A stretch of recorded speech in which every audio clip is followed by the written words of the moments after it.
ఏదైతే రాష్ట్ర ప్రభుత్వము గ్యారంటీల పేరుతో హామీ ఇచ్చారో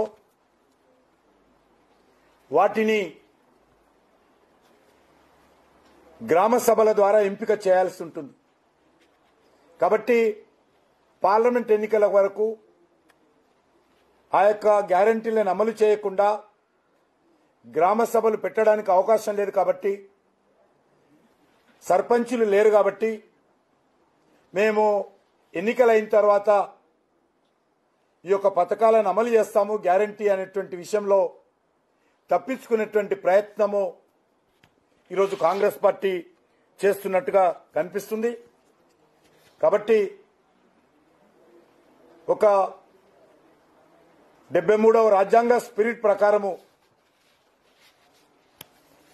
ఉన్నటువంటి సర్పంచులను కొనసాగించి వాళ్ళ నేతృత్వంలోనే గ్రామ సభలు పెట్టి ఎలక్షన్ కోడ్ కంటే ముందే ఏవైతే 6 గ్యారంటీలు అమలు చేయాల్సిందిగా